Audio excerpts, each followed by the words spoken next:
So yesterday DICE gave us our first official look at what's in store for Battlefield 2042.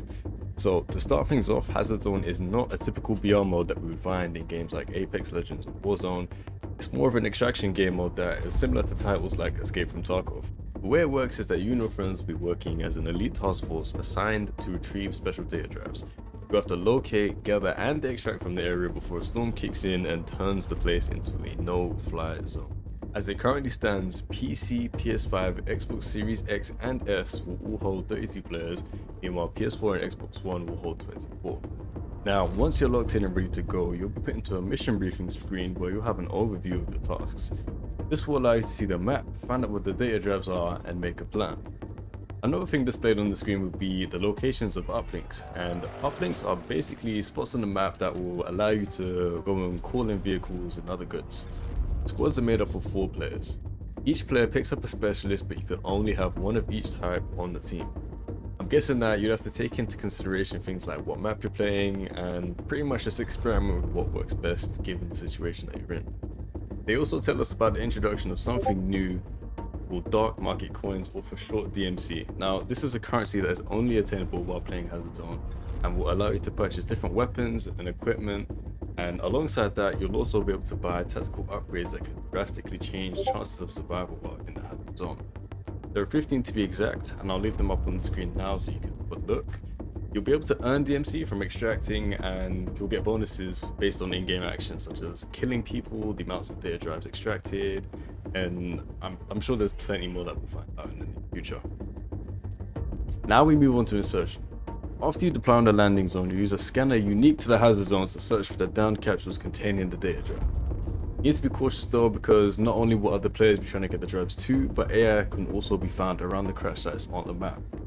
Expect to do a lot of fighting, but be cautious, because if you do go down, or a teammate of yours does go down, you can only be brought back via a special reinforcement uplink. As the game continues, more satellite capsules that contain data drives will fall from the sky. These will contain way more drives than the ones previously in play. The hazards around you are getting a lot closer at this point though, so your team can decide if they want to take the risk or not. To aid you through the Hazard Zone, there are several assets on the ground to help you. Ammo stations are littered across the map, and there will also be a marker on your HUD to help you out there. Uplinks randomly spawn collectible laptops that can give you powerful abilities. Each uplink is encoded with a particular call-in, and there are 3 currently available. The support uplink will give you and your squad a ranger call-in, the vehicle uplink will deploy a LATV4 recon call-in, and the redeploy uplink will respawn a downed teammate. Now on to the extraction. The extraction window will open up shortly after insertion at a random zone. Once the location is revealed, you have to hurry there because you only have a short amount of time to get on board. Once you arrive at the extraction zone, you and your squad will have to defend itself from all of the enemies.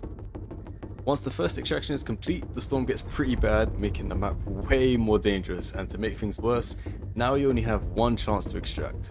During this phase, most of the data drives have already been retrieved, but if you don't have any, or you're just greedy, you can track other players and they can do the exact same thing to you. So you guys can decide whether you want to be risky and go for more, or just go straight to the extraction. But once the final extraction window opens, the zone will force a huge battle between the last remaining teams, and any team that doesn't make the extraction effectively loses, and all the data they gathered is now lost and useless.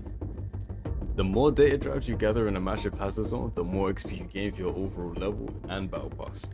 If you're on a hot streak and your specialist extracts consecutively enough, you'll earn an extraction streak that will give you reduced costs on weapons and equipment.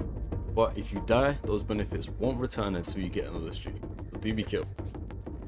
So, that's all for now on Hazard Zone. If you did make it this far, what do you think? Give me your opinions in the comment section down below, and if you have any more questions on Hazard Zone, drop them in the comment section down below too, and I'll try my best to answer, or maybe if there's enough, I'll make another video. But thank you for watching. Don't forget to leave a like on the video, and if you did enjoy, don't forget to subscribe for some more Battlefield content, and I will see you guys in the next one.